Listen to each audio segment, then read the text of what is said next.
1, 2, microphone check. Hey, it's popping up and down. There we go. Try this one more time. 1, 2, 3. Here we go. Good evening, ladies and gentlemen, and welcome back to VidaneTV. You may have noticed we're a little bit rusty.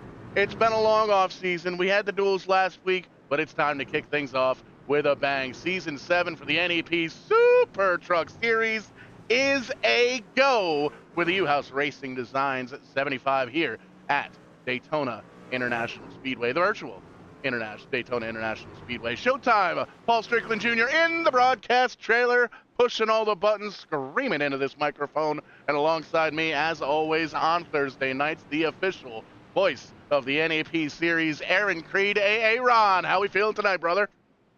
Well, I didn't know I was official, especially since I missed last week's duels, but great to be back for another season, the 6th season of NEP, actually 7th season, isn't it? 7. I'm losing track. It's the 6th season. We've started the year at Daytona, and we're racing at night, and we're on the pace lap right now. A lot of great things about to happen to start off.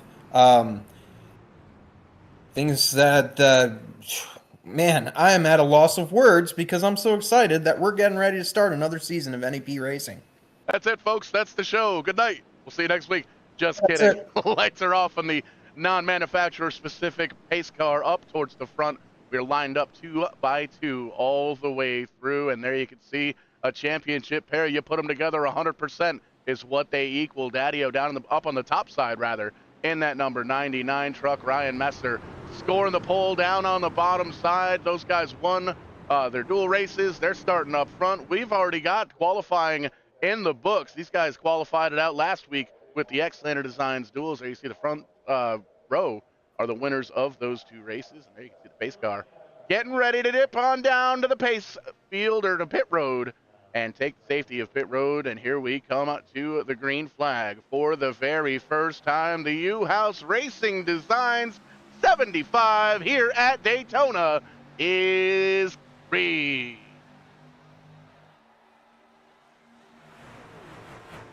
We'll let things quiet down here for that first turn entrance as the NEP season for 2025-26. I don't know how we got to those years already.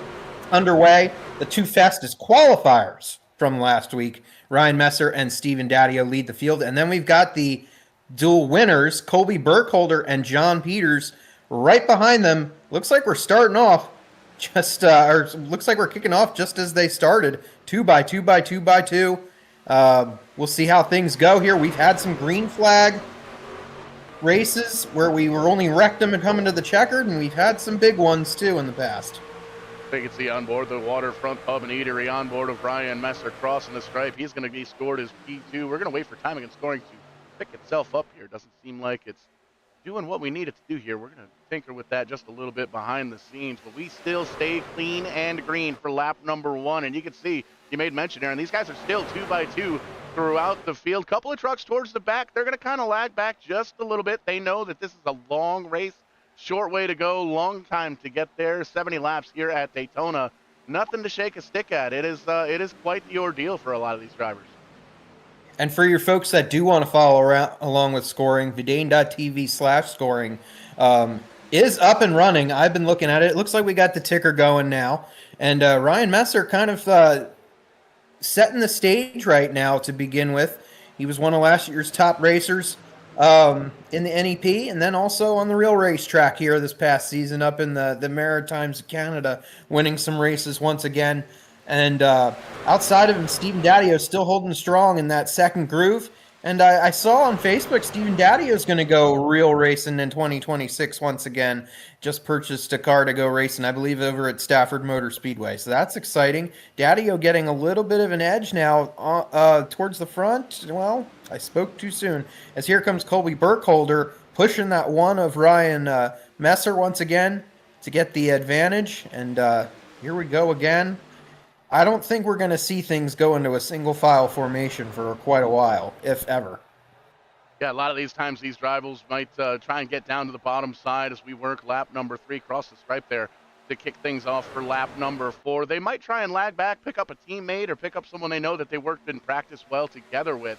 But you made mention here, it doesn't look like there's too many people that are hunting the back of the field. They're all up towards the front trying to chase down the 1 and the 99 truck who still lead both positions. Ryan Messer now, you can always tell when these drivers have their phones velcroed up to the front of the truck. Ryan Messer going to dip down. It looks like he may, I don't know if he got a little loose or he just wanted to kind of drop back and say hello to some friends back here. Yeah, that was kind of interesting. It kind of looked like he hung back there. I thought there was a problem at first, just like you did. It looked like Dan Winters went and hung back as well. And yeah, it changes once again now up front as we see mid-pack once again. Adam Henry in the 62 truck and quite a few other competitors kind of jostling and moving around. But Colby Burkholder now up front in the 29 truck. And he's currently the driver to beat. He was one of last week's dual winners, so has not won a NEP race. Was a rookie competitor a couple years ago. So Colby Burkholder continuing to do his thing out front for the time being. Absolutely, and we talked to a lot of these drivers after the dual races last week, and we asked if there was anything they can kind of learn for next or for tonight's race here at Daytona, and some said yes, some said not quite, because this race twice as long and there's twice as many drivers in the field. As you can see, a couple of drivers down off onto the infield. I believe we're going to stay green as everybody else is 2x2. It might have been Burkholder in the 13. Bradway? Yeah, Bradway. I think it was That's what I meant. Josh Bradway. I almost said Kyle Bradway. I don't know why I said that. Yeah, we're learning all these trucks. We got our own little spotter guide here this year, and that I hopefully we'll get to preview here soon. And we're learning the different schemes. Some of these guys, even though we had the dual races last week, didn't have their schemes finished. So, getting those last minute sponsors on the trucks and everything, and they're ready to go now. And except for I think there's one exception, the one truck that's running behind John Peters there. We might have to get an identification on that truck. I think it's Cody LeBlanc. I believe you're right. I think we called him out last week for not having the decals ready on that car too, or truck. $1 in the jar. I can't believe I did that. Race number 1. We've been racing trucks for 2 seasons, Aaron. What am I doing? Nah, it's all part of the fun. We haven't raced in like 6 months, so actually more than that. So, but yeah, Cody LeBlanc, I got a chance to talk to him a couple times this year, one of the times over in Oxford 250 weekend.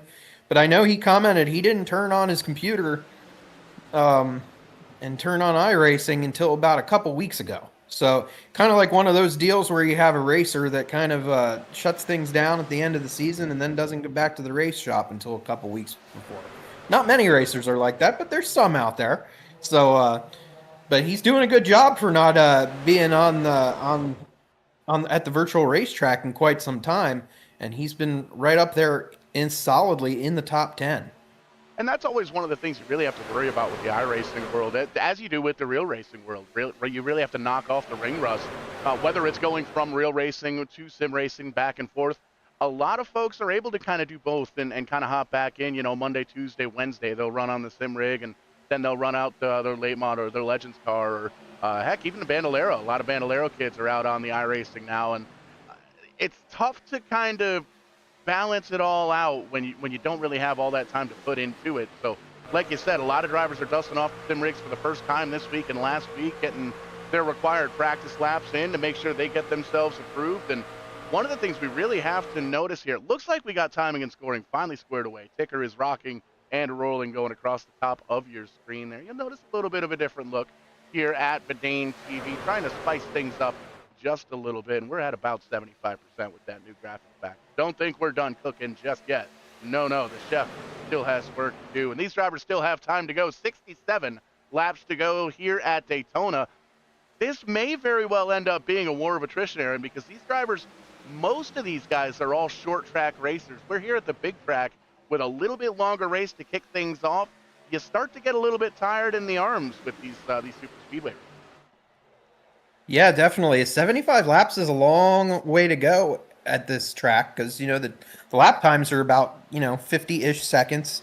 They're around 48 seconds right now, but, as the tires get older, they'll be probably more into the 50-second range.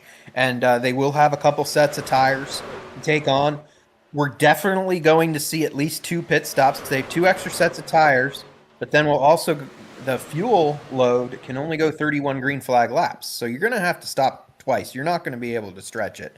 So that's going to be one thing to watch for sure, especially we get some cautions, maybe some playing some strategy there.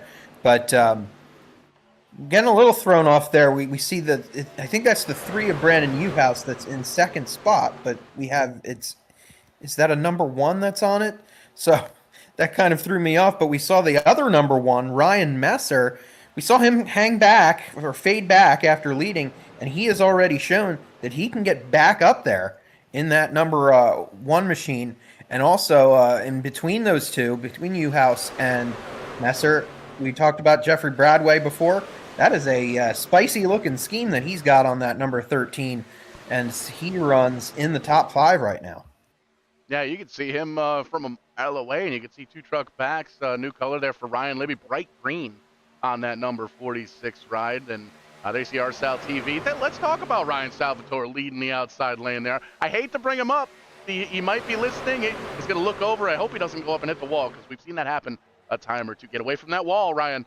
Ryan did an awesome job with the intro video here tonight. He's keeping track, keeping track of all the statistics here with the NEPseries. All 7 years, 11 seasons long, and lots of cool stuff he and I are going to be working on here. He's going to be trying to take over the lead as they get into turn 1. Yeah, and I had to double check myself because it looks like the scoring's still a little wonky because Jeffrey Bradway indeed is inside that top 5 in that 13 truck, but currently being scored in 10th. I'm not sure what's going on there, but yeah, you were talking about Arsal. How about that? He had a career season last year. And I know he does all the stats for us, so he's probably not doing stats on himself very much. But his home racetrack here at Daytona, and he's running there battling for the lead. He almost finished podium at Daytona last year. We actually got to talk to him once or twice as a podium finisher last year.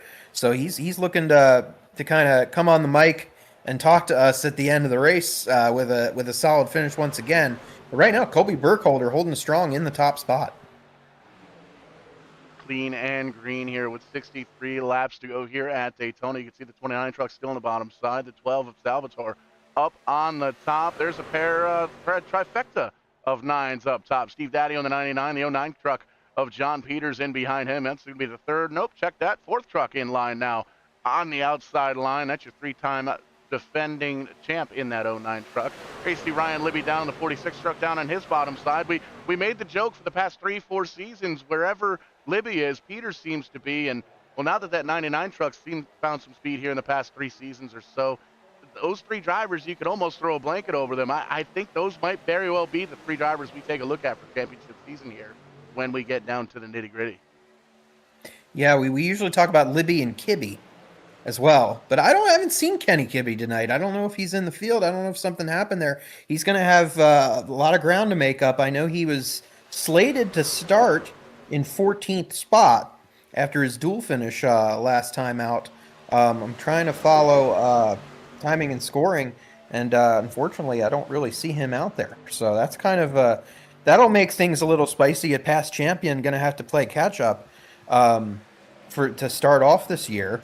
But and another driver that unfortunately wasn't able to make it had some problems getting stuck in traffic. Unfortunately, on the way to the virtual racetrack, Jared Adams, who had a solid run in the duels last week, I believe he finished top 5 and 3rd or something, was slated to start top 10. So unfortunate for a couple folks not starting off the season on the best foot, but we got a pack of about 27 or 28 of these folks that are looking to get it done still on the lead lap in this race.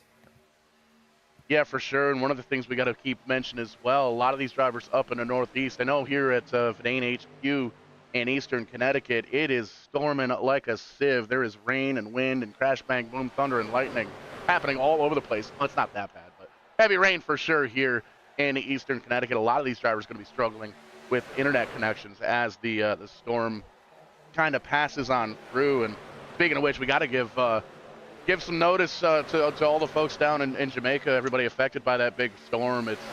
It's good to see that everybody on social media is able to be informed by a lot of the meteorologists that are out there, but it's also cool to see guys like old Cletus McFarland and Greg Biffle taking those words and putting them into action and helping out those folks in need. So just got to make sure that we make mention those folks down there in Jamaica are in our thoughts. Yeah, for sure. Now, as you know, I work full time for the American Red Cross, and we're responding as well to, or the International Red Crosses are responding as well to the damage, surveying damage and all that kind of stuff. And it's been a kind of light fall months or hurricane season, I guess you could say, with no major hurricanes striking the lower 48 states really. But there's always something that ends up happening, unfortunately, like what's going on with Hurricane Melissa. There were some floods up in Alaska here recently.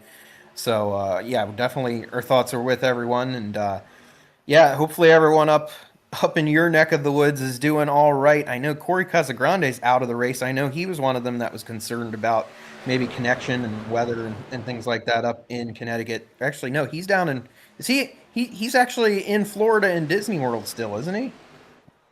Did he really come out and race it at Disney World? That's actually kind of neat.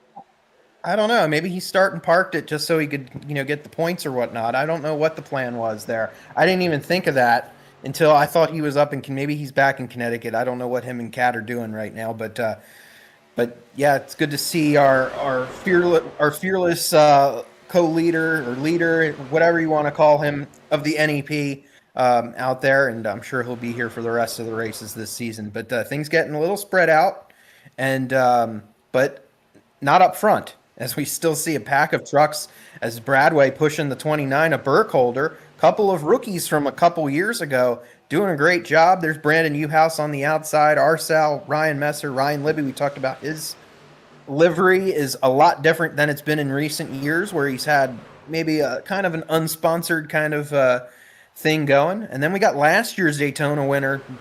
Look out for him. Evan Boyer in the 56 is sneaking up there.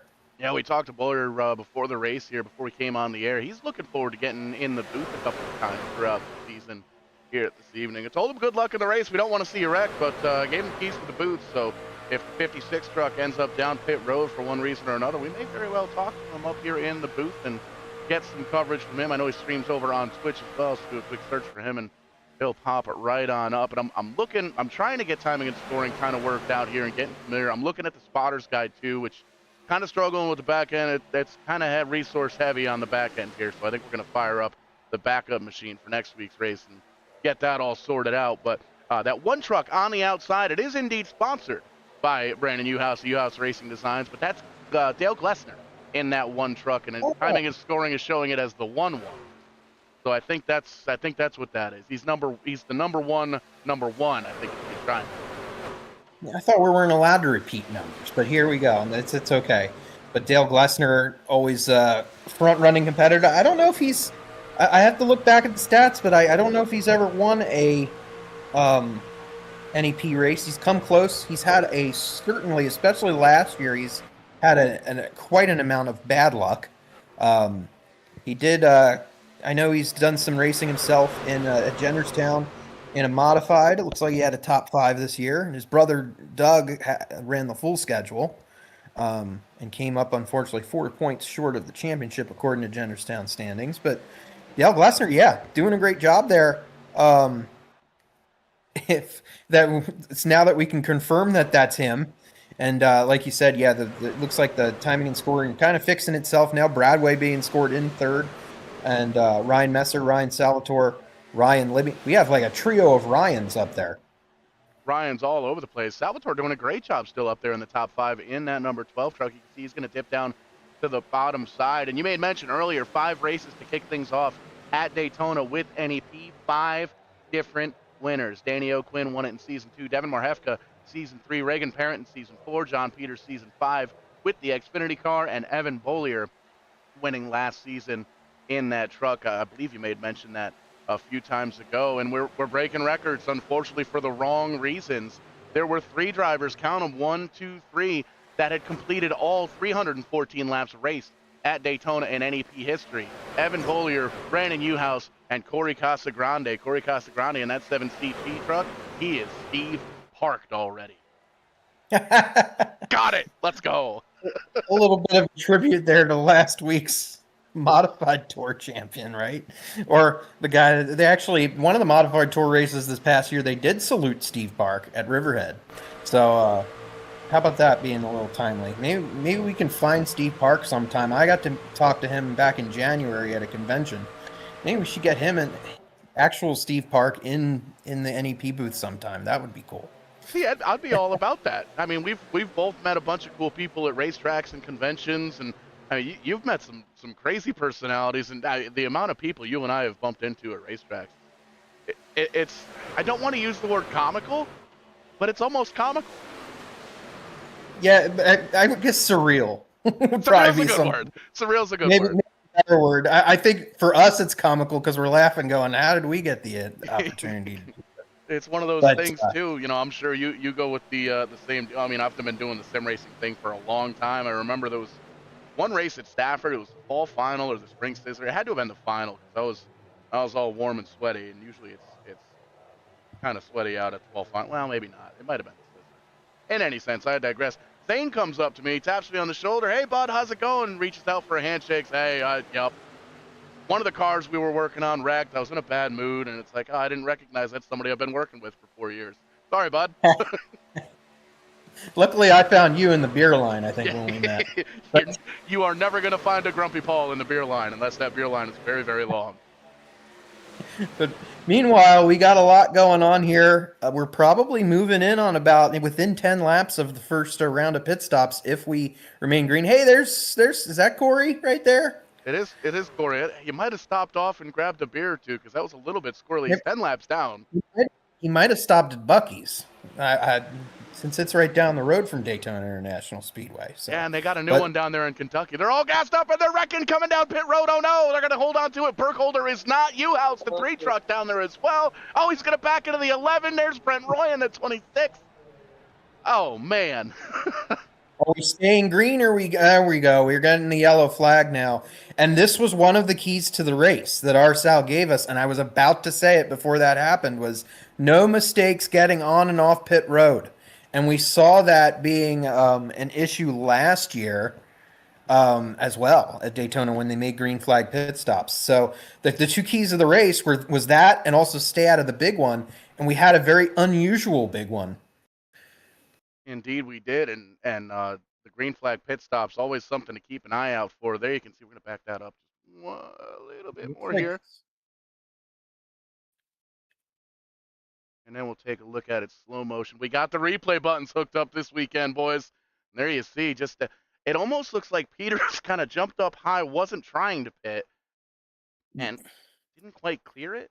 We'll back it up again. Yeah, it looked like there was some contact between Peters and Kyle Casagrande there. Maybe and Kyle Casagrande kind of came down, and John Peters went up from the looks of it. We can change over to the one of these cameras here, back up just a little bit, and you can see Burkholder makes the left. He's going to come down. It might have gotten a little tap. 13 tries to go up, and yeah, a couple of drivers. It looks like just going for the same piece of real estate there, and Yeah, I wonder if Peters was anticipating Bradway to come down pit road, moved slightly high to not run into the back of Bradway. Bradway stayed out actually, but it kind of also looked like Bradway was avoiding the ones that were coming down pit road. So it kind of a chain reaction deal. Not like we usually see, but we certainly saw one.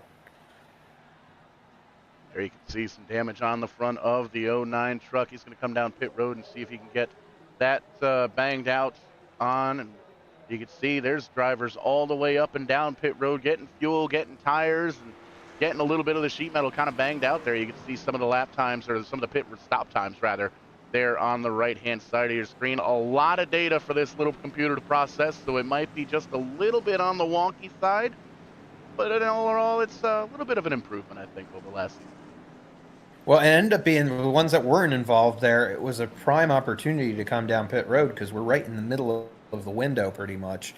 And you can go another 31 laps. We got 50 to go, so you'll only have to pit one more time. We're solidly, in the middle of making things work out for everyone, it seems.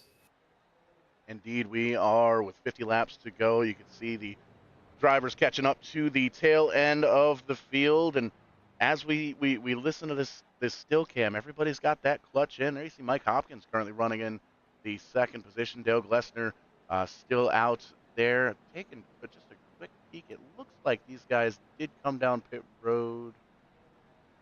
Looks like it was a two-tire stop for a handful of these guys. We'll have to double check on that. But in any sense, Dale Glessner, Ryan Messer up front, and well, nope, the timing score is going to do its thing. So we'll see where they fall when they cross the stripe here. But man, you can see a couple of drivers going to have to drop back there. You see Brent Roy in the 26, got some of the damage repaired, but he's going to have to restart all the way in the back of the field. There's a long ways to go in this one. 50 laps at Daytona takes a good amount of time, so has some time to try and pick and choose where he's going to put that truck, but has to be careful if you use that quick repair already. Yeah, definitely. And I don't think we actually have any fast repairs in this race, do we? So that they might be, that's why we have drivers like, it looks like Colby Burkholder, Ryan Libby, Brandon Newhouse have been on pit road for quite some time, and they might have even lost a lap. As it does look like, I thought we were going to double up here. It kind of looks like we are. I only see like 5 takers though lining up behind the pace car. So we'll see what goes on here. Here comes everyone else that's going to move back up through the field. There's one to look at, is that 9 of Jason Ricker. He has one of the best average finishes here at Daytona. 5.8 and 4 top 10s in all 4 of his Daytona starts. He always seems to start off the season gangbusters, I guess you could say. And he's finished 4th twice, and he'll be one of them to watch when we get towards the end of this race. Jason Ricker in the number 9. Usually find him up in Maine most of the year, working with the, I think he's still with the Pro All-Star Series, doing some technical work. And, yeah, so we'll see how everyone will line up here. So we see Jeffrey Bradway and Evan Bollier. Looks like they're going to make up row 2 when we go back to green. And there you can see pair of ones up front. Ryan Messer up on the high side. New colors for him. New colors for Dale Glessner. And the number one, we're going to call it there down on the bottom side. Jeffrey Bradway, Evan Bollier, like you said, in row number 2. Ryan Salvatore on that 12 truck, still holding on to the 5th spot. Steve Daddio, Cody LeBlanc, Joey Dwyer, and Mario Urcolani. Mario Urcolani. Nailed it. Second try. He's running 9th. Kyle Casagrande in the 007, rounding out the top 10. Lights off on the iRacing pace car. He's going to take that hard left-hand turn down to the safety of pit road, grab himself a corn dog and a Coke, and watch some more green flag racing here from Daytona. Yeah, we got a pair of ones on the front row. I guess you're supposed to say a trio of ones, because the one that's starting up front, Dale Glessner, is scored as the number 11. So Dale's going to get out to the top spot, and it looked like Ryan Messer is going to tuck under Jeffrey Bradway as we go back to green, and Boyer's going to get hung out to dry for the time being. You know, I just left Vegas. I was in Vegas for a week.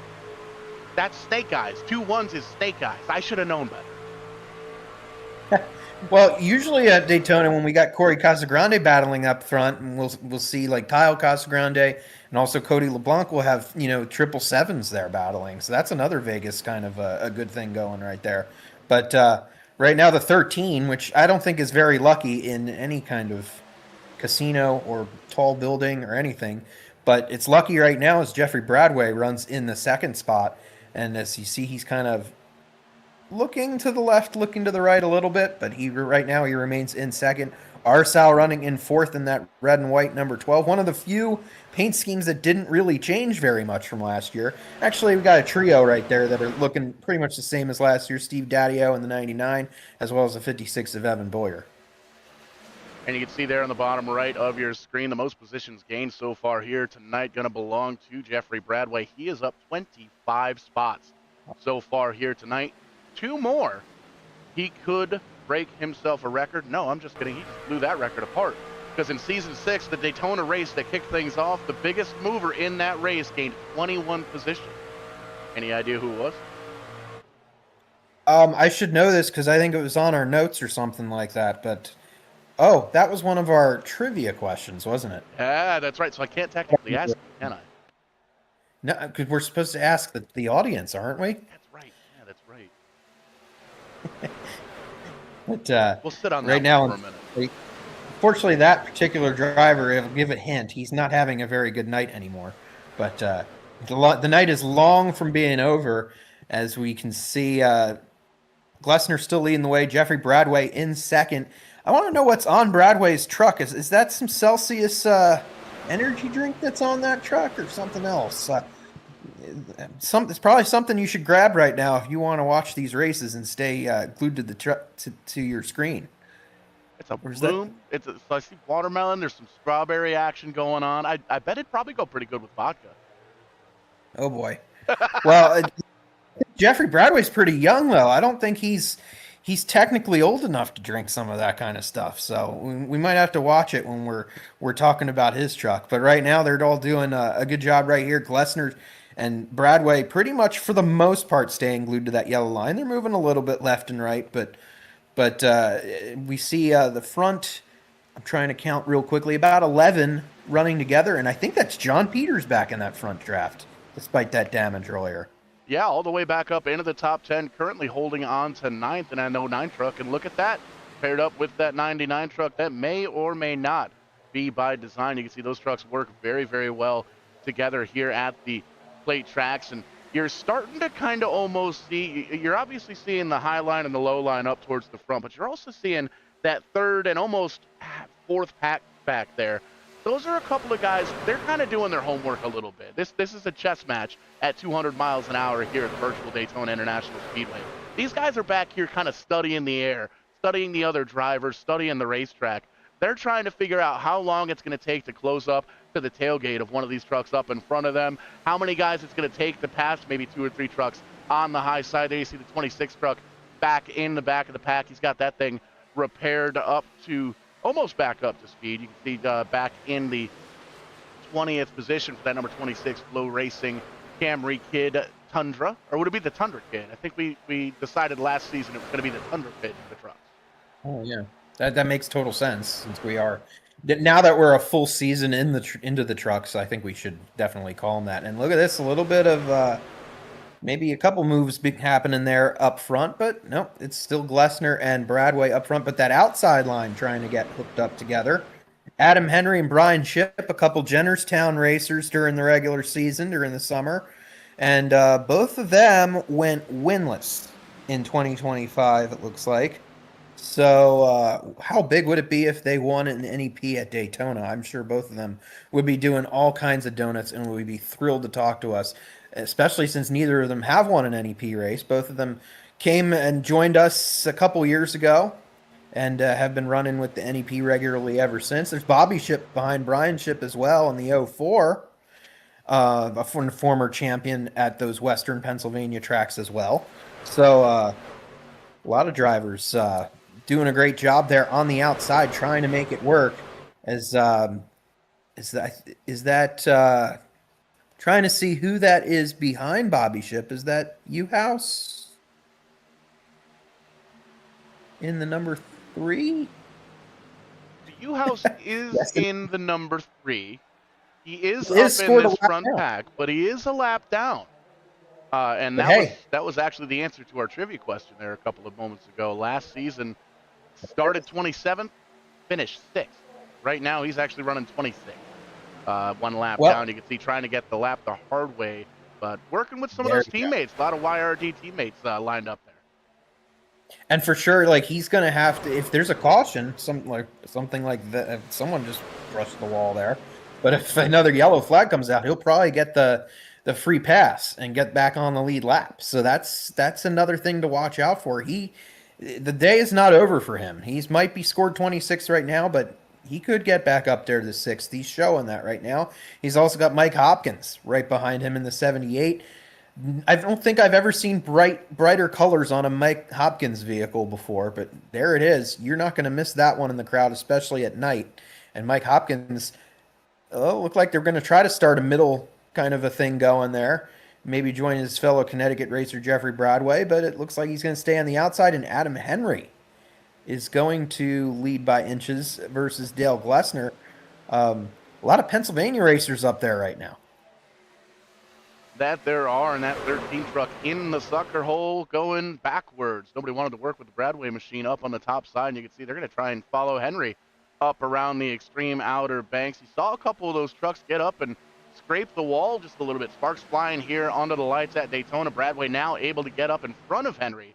Hopefully those guys will be able to work together. You can see Henry getting right up onto the tailgate of that number 13 truck, trying to get a little momentum to get past the Snake Eyes down to the bottom side. Pair of ones leading the the bottom line. Yeah, for sure. And well, we did just say that, but now look at Chuck Bradway. Even though he had that middle line, he is now Bradway's truck is just handling so well here at Daytona, and now he's going to take the lead, or might take the sole position. There we see it on the onboard. Bloom Beverages. It's your time to bloom. Looks like it's a sparkling energy drink on the 13 truck. Shout out to the onboard camera that I'm sure the Penguin hooked that up. It looked like it was level, right? Yeah, something like that. It's a Bloom Beverage is a zero sugar, low calorie energy drink made by the supplement company Bloom Nutrition. The more you know. There you go. So there you go. We'll have to get a case or two of those on Thursday nights and feed this wild broadcast that we've got going on. We need to make the broadcast bloom even more, right? There you go. How about that? But there we go. We got a Jennerstown modified racer and a Jennerstown late model racer moving up through the field in these trucks. Now, Adam Henry taking the top spot and Brian Shipp moving into second for the time being. And Brandon Uhouse, although he's a lap down, is right there with him, like you said, trying to get that lap back the hard way. And this is getting into the point where you can make it, or you can almost make it on fuel, according to the notes, anywhere between 28, maybe 31, maybe 32 laps of fuel here at Daytona. You can see, according to the ticker up on the top left-hand side of your screen, 38 laps to go in this one. And look at the bottom line. Everybody's kind of stretched out just a little bit. You've got a bunch of guys up on the top side that are trying to really push around, and they're not saving fuel. They want to get up. They want to lead laps. They want to try and pull away from these drivers towards the back that are going to try and save fuel and maybe not be on pit road so long because they didn't burn enough fuel to have to replace it. So you can see Henry getting a big push from Shipp. There's Uhouse in the 3 truck up top as well, albeit he is in fact 1 lap down. Mike Hopkins having a solid run here at Daytona. He's right in behind there as well. And the 04 of Bobby Shipp there as well. How about that? 2 Shipps in the top 5. Well, that got close though. It wasn't. Brian Shipp slid around there for a moment there. I thought he was going to go under that yellow line and get a little out of shape, but he gets it back going. Henry and Shipp move to the inside line. We got a lot of racers that were not normally, especially last year, not normally used to seeing up front, and they're doing a wonderful job right now. Adam Henry and Brian Shipp trying to represent Western Pennsylvania out front, and we have some others from that region that are in this race too that are further back in the field that we haven't even talked about yet. One of them moving up is in this front draft, and we haven't mentioned him at all yet, but that's Zane Farrell in the 14. Different color scheme for him this time as he pulls to the outside now to catch up to Bobby Shipp in that yellow and orange YRD truck. YRD all over the place here this year on these trucks. And was that a Canada flag that was on the back of Zane Farrell's truck? So knowing Zane, I don't think it's a Canada flag. I mean, I'm sure there's a graphic with a Canada flag in it, but I don't. For viewership purposes, I don't want to get too close to it because we've got a lot of friends. Alrighty then, I'll take your word for it. But and I like his sponsorship this year with Tonka on the front. How about that? He's playing with the big trucks here at Daytona, that's for sure. And he's moving onto that outside line, tucking in under Bobby Shipp, and maybe peeking under him now a little bit. Maybe trying to start his second middle line there, but doesn't really have a whole lot of help. He's got some help from, I think that's Corey Casagrande. I've noticed that it's hard to tell, but the Corey and Kyle Casagrande cars, I think they have a different 7 font a little bit. So I think that's Corey that's running behind Zane Farrell despite being 11 laps down. But hey, got to get your help where you can, right? That you can. There you see the bright green truck of Ryan Libby jumping down to the apron staying clean and green here with 34 laps to go. You can see he's going to try and rejoin the draft and get back up to it. There's the 14 truck of Zane. He got a monster push there from Corey Casagrande. He's a couple laps down, but he's doing everything he can to try and get his teammate up towards the front. I think they're done saving fuel. Here they come on the outside. Zane Farrell in the 14 Tonka truck. They're going to get blocked by the number 1. That's going to be the 1-1 of Dale Glester, according to timing and scoring. They cross the stripe. They're still chasing Adam Henry in the 62. And Biscuits do not look now, but Joey Dwyron is moving up through the field. Oh, no, there goes the 04. Oh, he saved it, I think. He slapped the wall a couple times, and everyone's going to avoid him. There you go, Sal. And we're going to keep save of the week. Lap, what is it, 33 to go. Monster wow. save. Let's see if we could take a look at the replay. I know this is sacrilege doing it under green, but we're going to see what we can get here.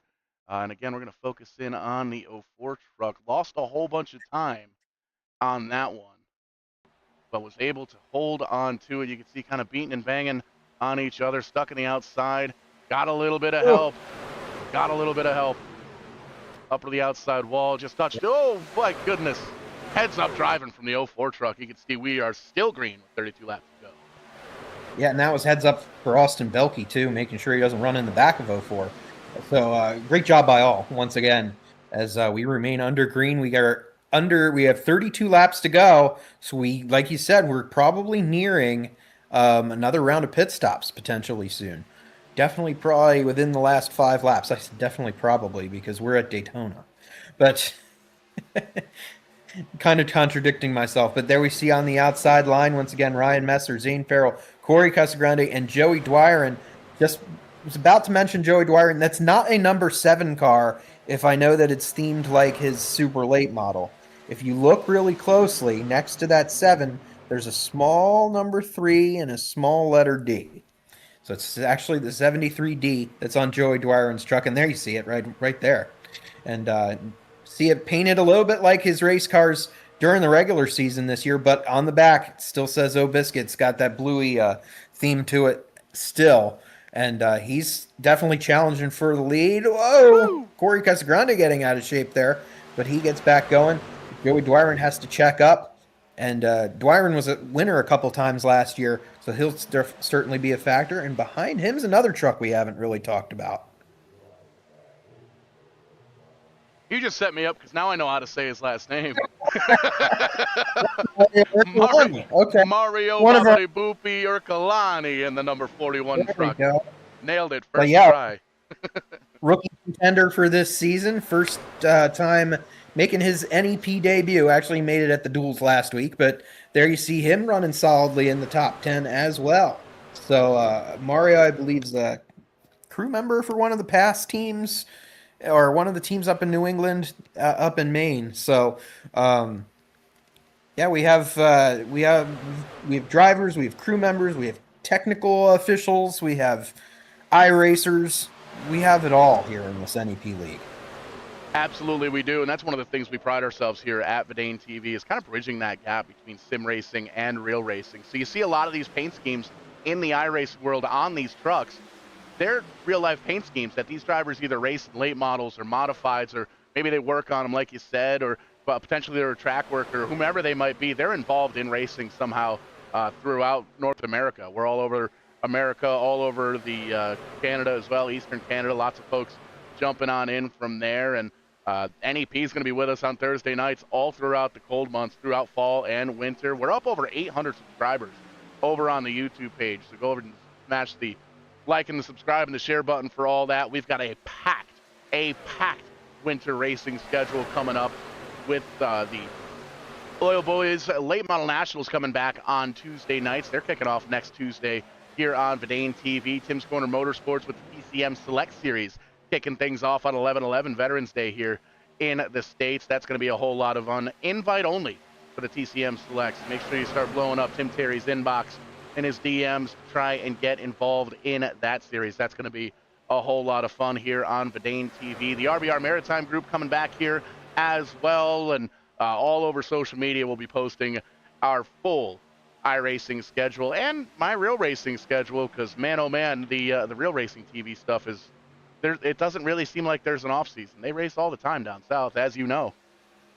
Yeah, you've been getting pretty involved in that. Yeah, I still got a race to go with what I do during the regular season. And then I'm also going out in Thanksgiving time out to Tucson, Arizona, and maybe again in January. So, and I know you're looking for possibly going down to warm Florida, or so it's supposedly warm most of the time in February.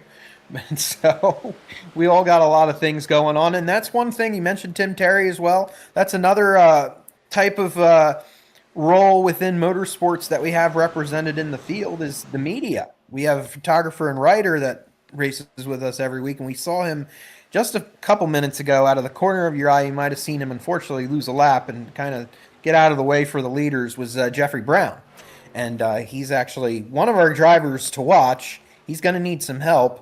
Unfortunately, he was our wild card for the race with an average finish of about 20th, but he had a great run in the duels last week, if I remember correctly. He had a good run in one of the practice races they did as well. He has a couple top 15 finishes, including a career best seventh in season 3 here at Daytona. But he's going to need a little help now and to get back on the lead lap and get things done. But I think up front we should probably go into the pits because we've got some green flag stops going on. That we do, and that's gentleman Jeffrey Brown to you, sir. Brian Yeah, Schiff down on pit road, Michael Hopkins, Dale Glessner in the 1-1, Adam Henry down there as well. You can see long pit stops here at Daytona. These drivers aren't going to mess with any kind of tires or any not taking tires, rather, as you can see 4-tire stops throughout the field, and will rejoin the lead. There you can see that Jeffrey Brown machine getting ready to go down another lap, unfortunately, here. But Joey Dwyron holding on to the lead. You can see everybody up front is pretty much single file. These guys know they're going to be getting down at 2 green flag pit stops here. We saw what happened the last time with these green flag pit stops. Saw a couple drivers get a little bit squirrely and pointed in the wrong direction. So that's going to be something to keep an eye on here. And something else I'm taking a peek at here.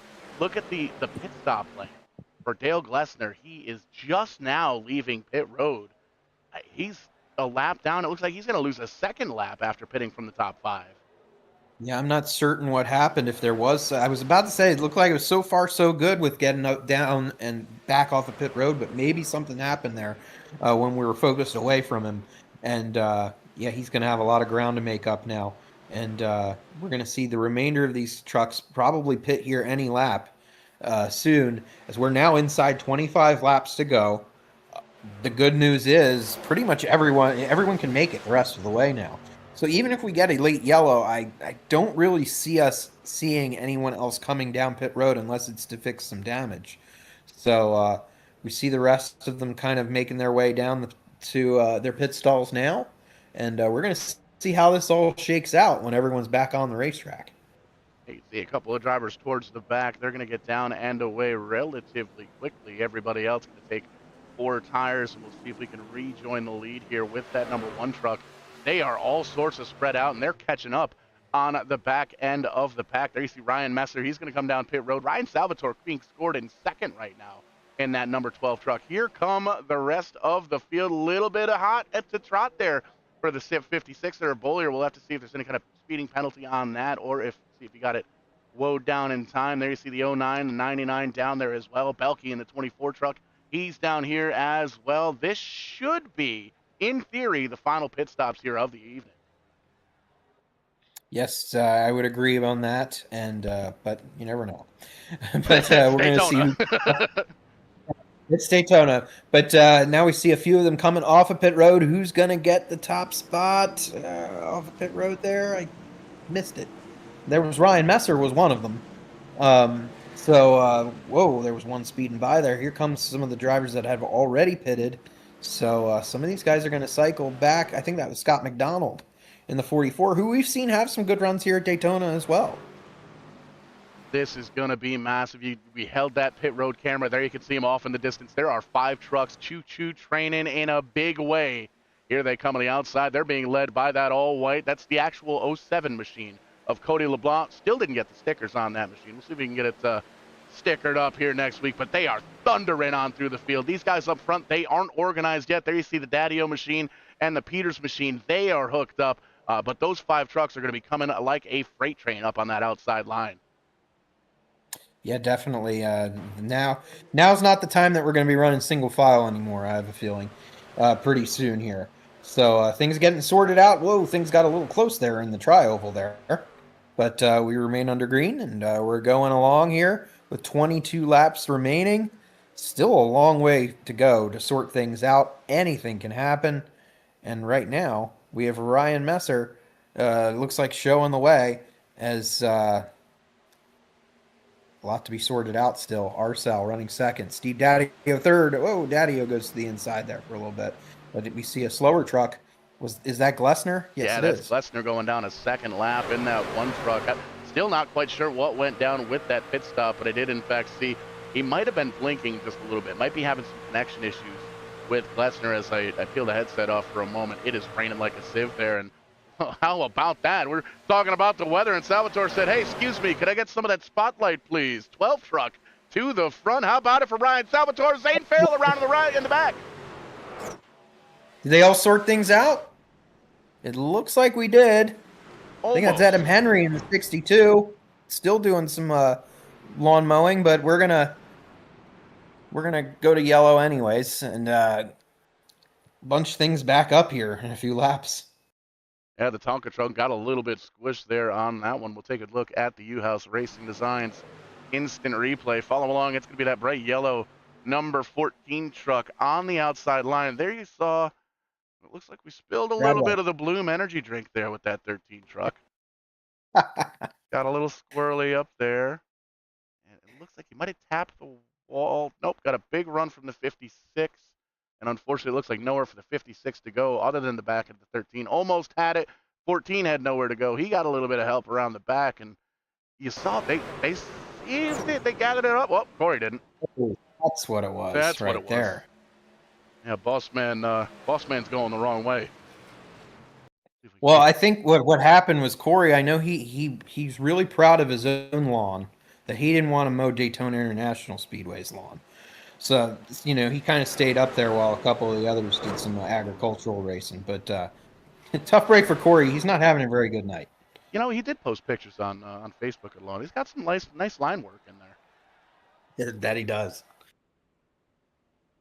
The new leader, the 12 truck of Ryan Salvatore. He doesn't lead many races here on VidaneTV. Uh-oh is right. We're going to see if we can talk to him. Salvatore, what are you doing, man?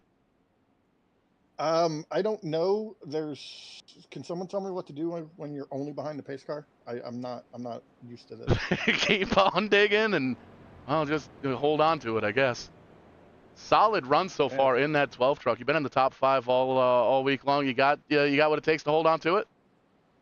I think we might. We got our teammate right behind us, and so as long as we can get a good start here and try to control the lanes, I think we'll have a shot at it at least. It's going to be checkers or wreckers though when it gets down to it. Absolutely. 20 laps to go in this one. Should be getting the one to go. Good luck, Sal. Hopefully we'll talk to you after the race. Thank you. Ryan Salvatore, longtime friend here at VidaneTV, has run all of the seasons here at NEP and doesn't lead many races. Leading out front right now at Daytona. John Peters going to come down pit road in the 09 truck. Going to give up third, it looks like, to potentially top off. Definitely an interesting strategy there. I don't know. Maybe he only took a couple tires when he was fixing the damage earlier. We actually see quite a few trucks coming back down. Maybe some of them had 2 more tires kind of in the weeds there and are going to take advantage of that under 20 laps to go. That is intriguing. Yeah, you can see a lot of tires getting put on. Jack's going up on the left-hand side. You can see, I believe that's McDonald, the 44 car. He's already, truck rather, down and away. The ship in the 48, he's going to be down on our way. There's a quick stop from Hopkins, quick stop from Henry there as well. So that's intriguing. Everybody else came down 4, 5, 6 laps ago or so, and a lot of these drivers grabbing 4 tires here with less than 20 laps. Yeah, that's going to make things interesting. Now, Daytona's not the most abrasive track, although it now has been quite a few years since it was repaved. So it could play into some strategy here. But some of these guys that have been towards the front have been towards the front most of this race. So Arcel, Steve Daddio, Ryan Messer, even Cody LeBlanc there in 4th. He's had a great top 10 run pretty much this entire night. So they're going to be hard to beat when we go back to racing.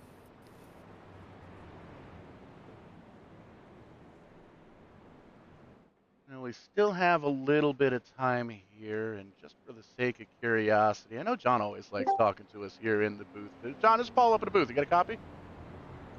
Hey, Paul, what's happening? Not too much, man. Hey, we saw that '09 truck lead about a dozen or so trucks down pit road here with less than 20 to go. Looks like tires and fuel. What's the strategy getting into this? Well, this race has been a little strange. The way that the laps in distance are with our fuel mileage, you can just about make it on 2 stops. And if you're running full steam in the pack, you're kind of cutting that close. So I had some damage on my truck. I figured might as well top off, leave no doubt on fuel, fix my damage. That way I can just race hard to the finish here instead of having to worry about it. So we'll see how it shakes out. It was a 50-50 call. Yeah, about half the field came down, half of them stayed out, and it looks like they're doubling up here. Lights off on the pace car. Time to get back to work in that '09 truck. Thanks, guys. Have fun to the finish here. Likewise. John Peters in the '09 truck, going to restart a little bit further on in the back. It looks like he was the first one off of pit road with those 4 fresh tires and with the fuel. So that is going to be something we're going to have to keep an eye on here, Aaron. We came down 6 laps ago. 20, I'm not doing that math. We're going to have to keep a close eye on the fuel gauges here at this point.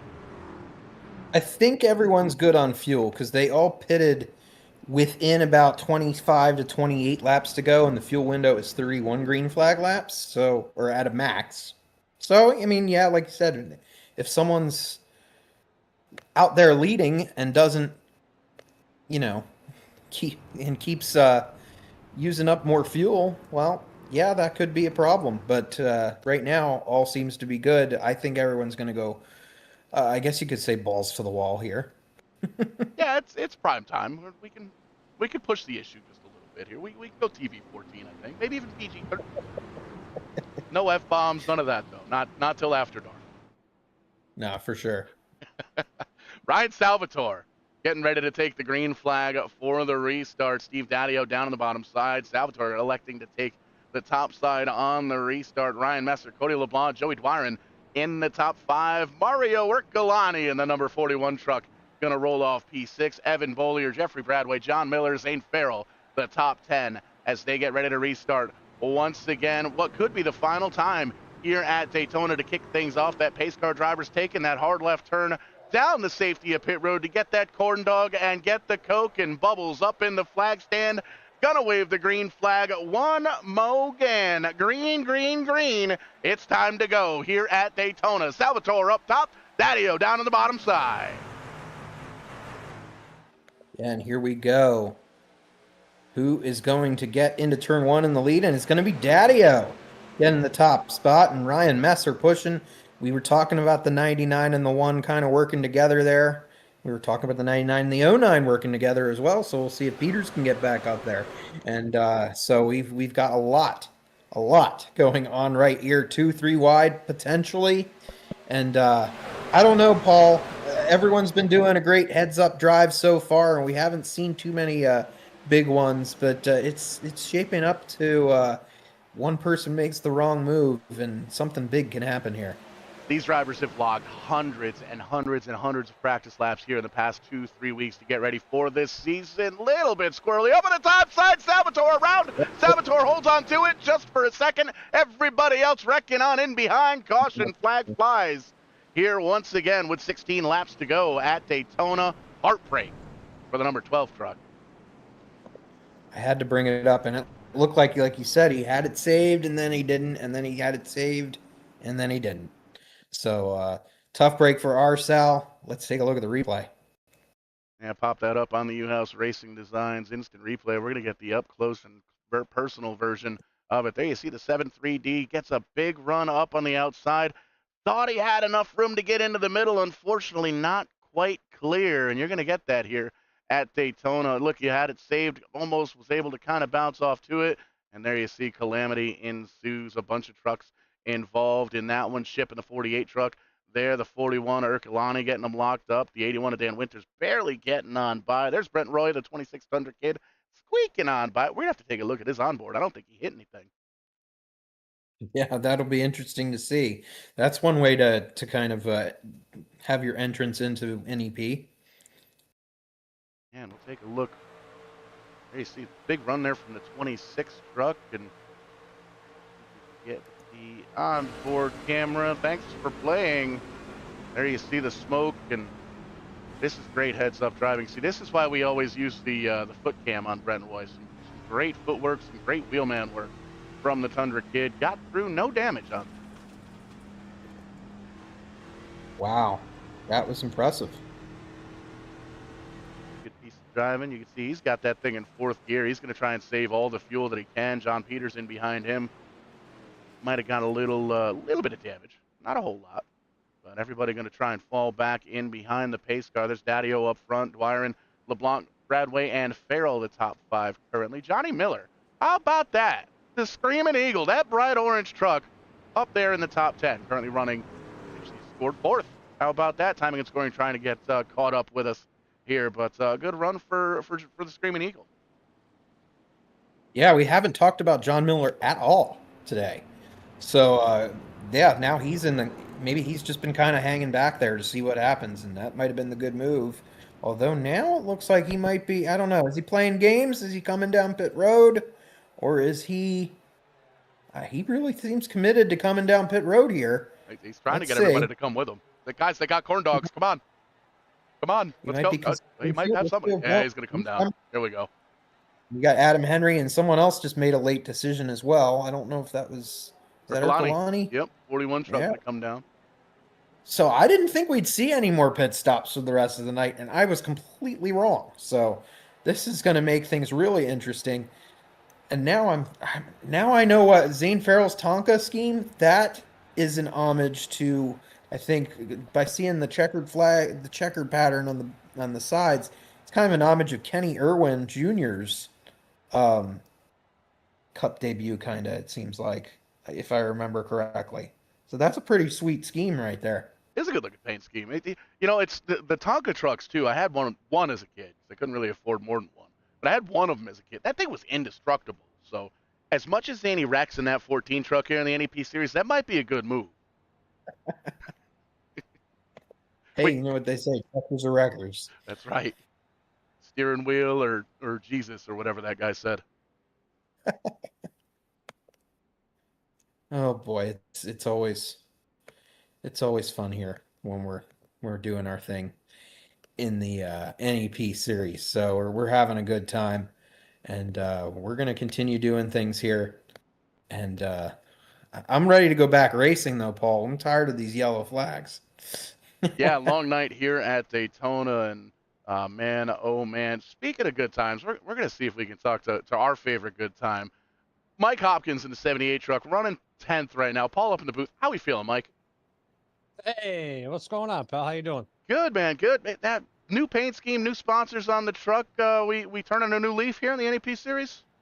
I'm not sure. I can tell you I'm feeling good. I got the P jug over here going. I had to use that twice. No incidents to report.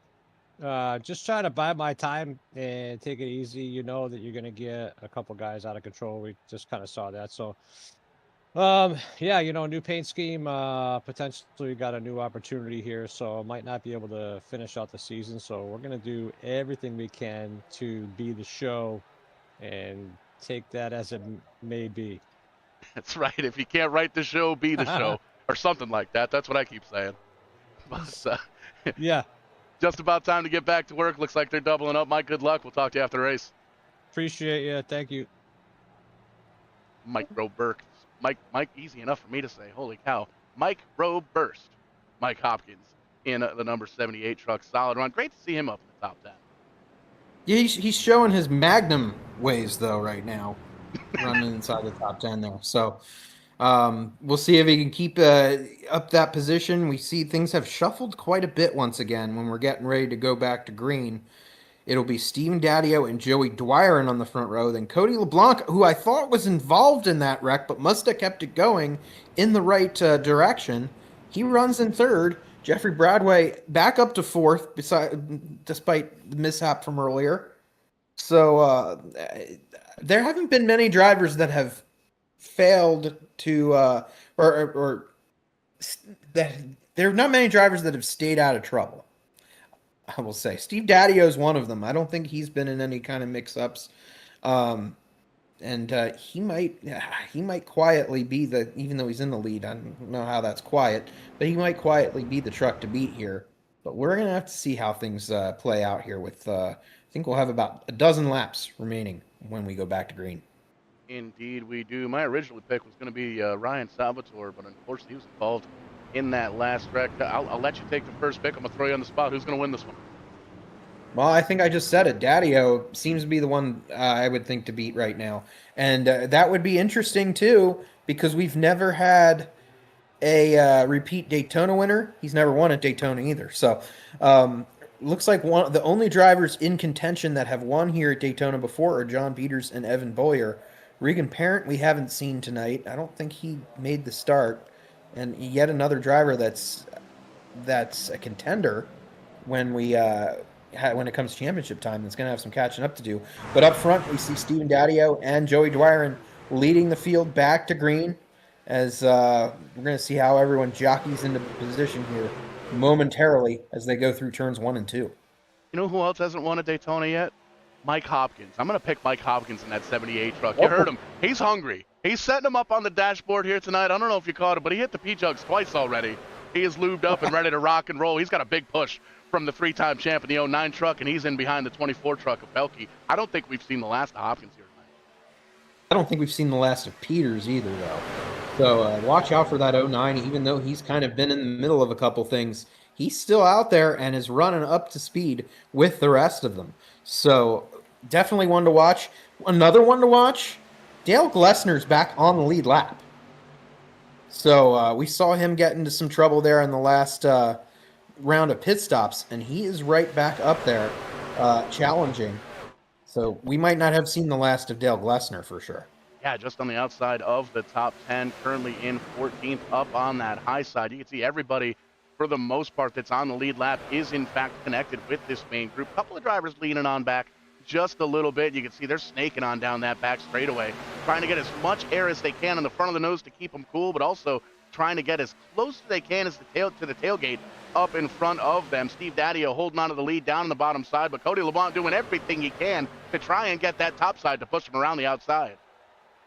Yeah, Cody LeBlanc doing a great job there. I don't know, does he get some kind of penalty for the decal? The lack of decals on that truck have to be, adding some, scrubs off some speed, right? Or if he had decals, it would scrub off some speed. Maybe he's at an unfair advantage, but I guess it's in the rules. I remember the Furniture Row team used to actually, for a while on the restrictor plate tracks, used to paint on all their decals. Now that they didn't have many decals as it was, but they used to paint it on because they thought they had a slight advantage from, I guess the ever so slightest drag that a decal might have. But right now, Cody LeBlanc doing a great job. He's got the 7 of Joey Dwyer and following him on the outside right there. And I'm sorry, did I say the 7 of Joey Dwyer? The 73D Joey Dwyer. And Jeffrey Bradway in the 13. He's blooming back up there. Solid segue. There you see Bollier down on the bottom side. Brandon Newhouse going to come down pit road. We made mention he's a couple laps down in that 3 trunk, but shout out to Newhouse Racing Designs sponsoring the opener here tonight. This is getting crazy. We're 2x2 for the front 4-5 rows. They're 3 wide about mid-pack. I see Brian Messer up on the outside line. Ryan Salvatore must be listening to the broadcast because it looks like he's got a little bit of a spark under his seat there. He is all over the back bumper of Ryan Messer, trying to get up towards the front. Belke going to try and make it 3 wide. Maybe he heard that you weren't picking him anymore. Arcel came back out of nowhere, and now he's going to try to hook up all the way on that outside with Austin Belke here in that 24 truck. And right now we're staying 2 wide, but I think we're going to go 3 wide before too long. We're going to be 83 wide here in a minute as we're getting closer and closer to the checkered flag. And it'd just be just like, oh, Belke up into the outside wall. We stay green, it looks like. But that truck way off the pace for the number 24. Tough break. Kind of made his debut with these super trucks a few years back. And very, very quick in these big track races, but unfortunately not going to be a factor in this one if that yellow flag doesn't come out. And as we cross the stripe, Daddio in the 99 is going to lead one more of those laps. He's down on the bottom side. Cody LeBlanc still up top. Yeah, it looked like Belky kind of got out of shape there a couple times, and that's going to really kill your momentum here at Daytona. But look up front now, a couple drivers again that we haven't talked much about. Look at Dan Winter in the Window World number 81 truck, running right there on the inside line, following Zane Farrell. Mike Hopkins still on the outside, and now here we go 3 wide. Brent Roy coming through the middle, and Ryan Messer following him. Look at that. Oh, we got a truck. No, Hopkins. Where are you going, bud? You're messing up Corey's grass. Come on, man. 78 truck going to bring out the caution here with 7 laps to go. Aaron, I mentioned I got something for this. I've got something for this. Before we get into the U-House Racing Designs instant replay, I don't think you can see it on the production feed, but unfortunately, there it is. Hopkins wrecked and on pit road. And we'll take a look at the instant replay. Again, presented by U-House Racing Designs instant replay. And it looks like we backed it up. There you can see pointed down on the apron. Looks like he might have touched the wall just a little bit. There, we saw that 3 wide. There's Messer down on the bottom in the middle. It looks like Peter's going to, that's Ricker in the 9 truck, going to try and get down in there. And unfortunately not clear for the 9 truck. Big damage, big hit for 78 Hopkins. Yeah, I mean, it didn't really actually kind of look like he... The contact kind of made it a little bit less. Ricker's going the wrong way there in the replay, as you can see.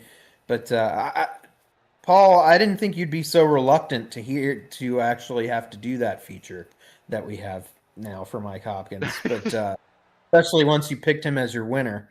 But once again, when we go back to green, we'll have about 4 laps to go or so, 3 or 4 to go, and it's not over till it's over here at Daytona. Now we're probably gonna have a bunch of those little animated guys by the end of the season. I got a good feeling about it. We could probably throw some sponsors, some little fire suits on these guys too, if anybody out there's looking to partner up with us this winter. Yeah, I'm looking forward to some more features that you come up with. I know I'm surprised that you're able to get so many of them with all the traveling you've been doing. You've probably been doing more traveling than I have this year. I don't know, but whew, I'm excited here. We're going to be under 5 laps to go when we go back to green. Steven Daddio has been in the catbird seat, but it's not going to be easy for him to keep this lead. He was one of the drivers to pick too in the NEP bets, the net bets, kicking things off once again, run by RSAL TV. Little friendly who pick 'em type thing, kind of almost like a DraftKings type deal, but for iRacing here with the NEP series. You can see the gentleman Jeffrey Brown, the number 27 truck, going to get the lucky dog of the free pass here. He's going to drive on around, and Daddio was one of the picks to win, and there you can see he's led a whole bunch of laps here tonight and up towards the front, or up in the front rather, right in behind the pace car rather. Cody LeBlanc in the 07 truck there. That's the white truck on your screen, running in second. Evan Bollier there third. Brent Roy, how about him? 26 truck up into 4th, and Zane Farrell right behind him to round out the top 5. Yeah, for sure. And this is also interesting. We had a handful of trucks come to pit road as well. So maybe some strategy here, or if they may be fixing damage. I don't know. There's Garrett Benson. We haven't talked about him all night, but he's still on the lead lap. And if you're on the lead lap at Daytona, you've got a chance. Although we might, if they stay on pit road much longer, we might see a Days of Thunder scene coming up where they have to get out before the pace car. So we'll see how this turns out, as we still are going to have a couple more laps under yellow. Yeah, I think we'll get the one to go here from Barney up in the flag stand. We're going to call him Bubbles this season. Bubbles, the flagger for the NEPSeries. Got to hang out with him in Vegas all week long last week with Tim Terry. He was there as well. The Penguin, Tony Stevens, and Fish was out there as well. Josh, all the boys. Steve was there, hanging out, doing our thing out in Vegas, having ourselves a good old time for asphalt matches for the NEPSeries. And you made mention my travel schedule. It just keeps adding up. We're actually going to be on VidaneTV 2 next week. More details soon to come on that. Bizzle going to be stepping in and pushing the buttons here for me because I'm actually going to be broadcasting live from Kid Rock's bar on Broadway for the ASA kickoff show this week. So it's going to be a big thing. We're going to try some ingenuity next Thursday night, and I'm going to try and come into the NEP race live from Kid Rock's bar. I can't make any promises, but we are absolutely going to try it. Pretty soon we're going to have VidaneTV, the Ocho. Telling you, we're going to do roof ball. It'll be perfect. But yeah, I saw you got to, did I see you got to go out to the dirt track in Vegas as well for a day? Yeah, I got to hang out. There's a lot of racetracks out there. You've got the drag strip, the dirt tracks out there, the bull ring, obviously the big NASCAR track, a couple of road courses I noticed, and they even had like an off-road school kind of set up with I believe it was Chevy that was out there with a whole bunch of Silverados, brand new off-road trucks, and you can kind of go out there and learn how to flex over different ramps and stuff and rocks and cool stuff like that. I had to learn how to drive off-road the old-fashioned way by borrowing a truck and going out into the woods with it. So it was kind of cool to see something like that get set up. I think I ended up on a couple of those roads in Stafford Springs on the way to Stafford Motor Speedway once. So you think about Connecticut and all you think about are highways and traffic jams, but there's much more to it once you've been there a few times. Yeah, I tell everybody on the road I'm from Connecticut, and they're like, "Oh, you must be rich." Nope, I'm in the swamps over on the eastern side by the casinos. I ain't got no money. Sorry, bud. Lights are off of the iRacing pace car, though. We're getting ready to do battle. There's less than 5 laps to go. It's going to be 3 to go once we hit the striped flash bulbs going off from the virtual crowd here at Daytona. 23 trucks. Check that, 22 on the lead lap. That's 22 drivers that can win this race. Green flag flies once again. Great big push from Brent Roy on the back of that all-white truck of LeBlanc. Oh, yeah, he's pushing for sure, but here comes Evan Boyer to push Steven Daddio back to the lead, and those two are going to get the advantage. Joey Dwyron going to try to start a third groove here, but now it looks like LeBlanc's going to move in front of Dwyron, and this might shuffle Brent Roy in the middle back, but they're going to go They're going to hold on to it. Oh, up into the wall for LeBlanc. He holds on to it. He's going to come back down. Brent Roy up into the outside wall. Caution flag going to fly. Big junk in this one, Aaron. Oh, my goodness. Dwyron, luckily that catch fence is there, or else Dwyron would have been out of the park, pulling an Air Horton from Talladega in 1993. And Dwyron somehow was able to get that truck back going. I don't know how. Maybe because it was the top side of the truck that hit the wall or the fence. Oh, yeah, big-time junk. There's that 4 wide we make mention. We're going to switch over to the blimp cam. You can see the 2 trucks, they touch again there in the center and just ran out of room up on the high side. LeBlanc gets up to the outside. He tries to come down. I don't think he saw the 13. He cleared it, but unfortunately it looks like Dwyron, like you made mention, got into the quarter panel of the 26. We'll back it up one more time because I was looking at the wrong trucks. I'm not even going to lie. We'll play it one more time at full song.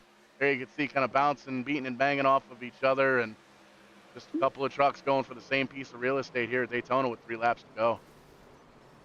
Also glad those catch fences are there, so all those people with their passenger cars parked outside the track don't have to worry about anything. But a lot of debris and stuff staying inside the park as well. And we're going to have a lot of cleanup here for what's probably going to be, well, it's definitely going to be a green-white checker finish. We'll have to see, though, how many are left to challenge for the victory. Indeed, we will. As you can see, everybody lining up now once again behind the pace car. Daddio holding on to the lead. Boyer in behind. Zane Farrell in that Tonka truck. He's third. Ryan Messer and Jeff Bradway currently the top 5. Glessner, Peters, Salvatore, Ship, and Ercolini going to be the top 10. How about Salvatore back up to the top 10?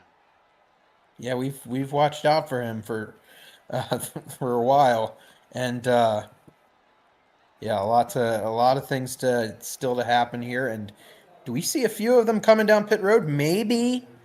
Well, I think some of them are going to have to go down to fix some damage. John Peters got some damage yet again that he'll have to fix, and I think some of these guys, they might kind of be points racing now already, thinking about that, especially someone like John Peters, who's a multi-time champion, is probably thinking, well, it's not going to run too well if I have this damage on my truck.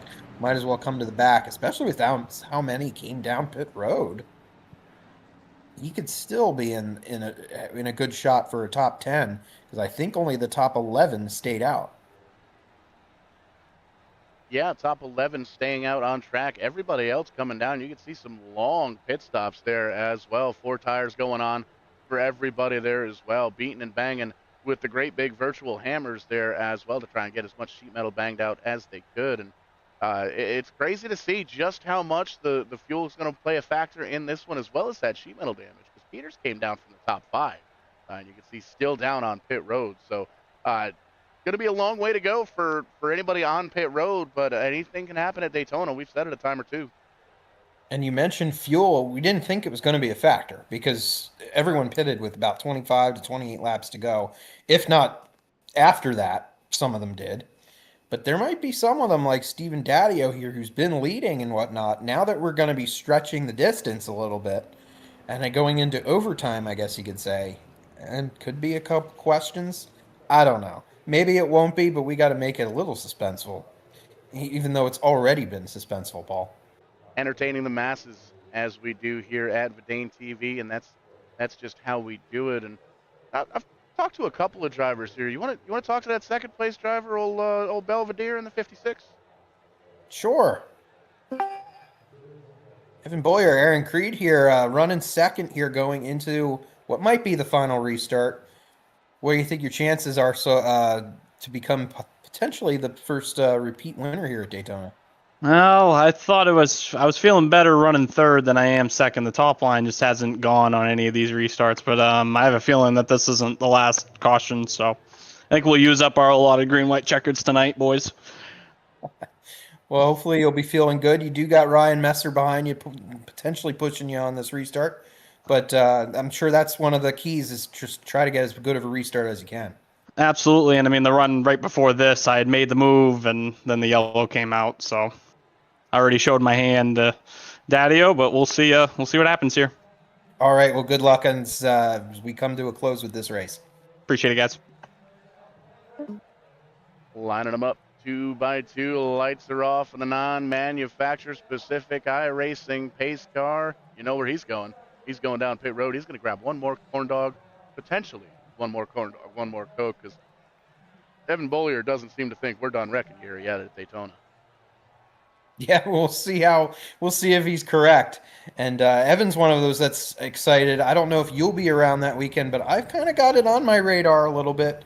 Spring Sizzler weekend, Stafford, the Granite State Pro Stock Series is going there. So Evan's one of them that's excited to get there. I don't think he's raced at Stafford before. So we're already looking ahead to some of the races of 2026, and we've got a full season of NEP racing to get through first.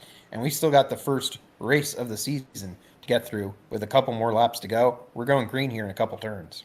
You know, you just gave me a publicity stunt idea. I'm going to have to call Gary with Rent a Race Car. We need to get you and me in a street stock at Stafford one weekend. Oh boy, I've had someone that's been trying to convince me to get into like one of the Jeffrey Earnhardt Experience cars or getting one of their stock cars that they have at a Hickory or Tri-County or something and just shake it down. I haven't even worked a stick shift since college, so I got to get some experience and whatnot. Shout out to the guys at Jeffrey Earnhardt Racing Experience. I had a really good time with the ride along. I couldn't fit in the driver's seat, so unfortunately I had to pass my steering wheel off to John Ramos, but he had a good time with it, and we're going to have a good time here. Green flag flying for what could be the final time here in the season opener here at Daytona. Steve Daddio down in the bottom side, a pair of 9s. He's leading the bottom side with a big push from Zane Farrell in the number 14 Tonka truck. Belvedere, Evan Bollier up on the top side. Just talked to him from the second position. He's got a massive push from the Canadian, the Ryan Messer machine, the number 1 truck in behind him as they thunder on down the back straightaway. Yeah, let me tell you, Belvedere got a good restart right there. But once again, he kind of called it that it's not easy on that outside, as you can see. Even though he's been strong and has a good pusher, that inside line is working a little bit, just over so a little bit better, as Steven Daddio gets the advantage now, and he's going to clear the 56 for a moment. Now they're back to side by side. Who's going to lead at the stripe? It's slipping and sliding all over the racetrack. A little bit warm on the surface. White flag, white rag, one final time around. Car up to the outside wall. It's the 14 Tonka truck. He's going to hold on to it. The 41 is there as well. We took the white flag, Aaron, out into turn number 2. Daddio leading down on the bottom side. Yeah, it looks like we're going to stay green now that we completed that, taken that white flag. And we got Bradway and Arcel now trying to do something here. Is someone going to try to break out here and try to create a third lane? You obviously can't pass below those double yellow lines, so they're all kind of staying glued to it. Is Daddio going to hold on, or is Evan Boyer going to get a push towards this final run to the checker flag? 3 wide now, 4-second. Belvedere in the 56 going to do everything he can. They're side by side. They wrecked for second in behind. I can't call that. I cannot call that. Too close to call for the naked eye here at Daytona. It looks like timing and scoring says Belvedere. Evan Boyer in the number 56 truck, potentially the winner. We're going to see if we can get some confirmation on that. Aaron, what a race. Yeah, we're going to have to get some kind of confirmation because the Wingnut Productions timing and scoring is showing Daddio. It did just change to Daddio. It did just change to Daddio. And so let's see, I think it was just by just a bumper. Maybe not even that. Which is amazing because Zane Farrell sliding around there, Daddio lost his pusher there. But Farrell knocked Boyer's pusher out of the way. You can see Farrell kind of jumps back on down and almost pushes Daddio. Start finish line should be coming into the frame now ish. Here you can see Daddio ahead by inches. Just inches. Oh. See if we can get that to stop. We'll go to the live shot. There you see the 56 truck parked it down on pit road, and Daddio officially declared your winner. And man, oh man, that 9 truck was quick all night long, and you know, he's going to piss Corey off. He's going to have to recut that grass down there in the infield because he is tearing it up. Steve Daddio, the winner here tonight at Daytona. Steve, how we feeling, brother? On top of the world here, Paul. Feeling really, really good right now. Oh, God. Can't believe it. We pulled it off. I don't know. We were saving fuel for the first part of the race, and just biding time and trying not to screw it up in the pits. And strategy pulled off. I knew I wanted to get down low for the end of the race there, and again, it all worked out. So you don't get there without the pushers behind you, though. Everybody stacked up and did their job, and can't appreciate them enough. I feel like I had a few guys behind me. I got to thank most of the field really with all the cautions there, but yeah. I really excited, really cool to start the season off like this. Had high hopes, was really strong in the duels, got wrecked late. That's super speedway racing, and we made up for it here. Absolutely, and we're just taking another peek here, slow motion view at the finish. What's going through your mind as you come to the start-finish line? I called it coming to the start-finish line, couldn't call it with the naked eye. We had to go back and watch that slow motion replay a couple times. Had Zane behind me, and I had 229 on the outside. I think Evan actually was on the bottom line last year, and he had enough class not to door me coming to the line, but I don't really care. So I gave him a door, come to the line, tried to shake him up a little bit. I was behind him at that point, I think, and then I cut really low. So tried to use the arc of the tri-oval to get a little more on him, and it worked out. Like I said, can't thank Zane enough. He stuck with me the whole way, didn't try to do anything crazy, and wish I could shake his hand right now. Absolutely. Great run here tonight, and I'll give you an opportunity. Anybody out there watching, friends, family, sponsors, neighbors, dog, who's out there watching on VidaneTV? Friends and family, a lot of build up to this race, so it's going to be cool talking to them about it. Dato's Auto Parts, Reverie Brewing, YRD. I might get probably a $25,000 fine for my spoiler not being the correct spoiler, but I'll blame it on Brandon Newhouse, the guy who paints my truck, which looks amazing. And everybody else out there, you guys up in the booth, the guys that run this league, everybody out there watching, really appreciate it. That was a lot of fun. Steve Daddio, tonight's winner and running away from race number 1 unofficially, the championship leader. Aaron, a little bit further on down pit road, you talked to this guy just before the end of the race. He came home almost with the checkered flag. You caught up with Evan in second. Yeah, I know you weren't feeling all too great about being on the outside of that restart, but you came awfully close, 4/1000ths of a second short of repeating. Yep, that was a really, really good race there at the end. Ryan Messer was awesome behind me. Him and I knew we had to stay connected. That was really going to be our only shot in the top groove. So, and he did. He did a great job pushing and, just a little bit of shoving at the line, which is to be expected. I mean, we're going for the win.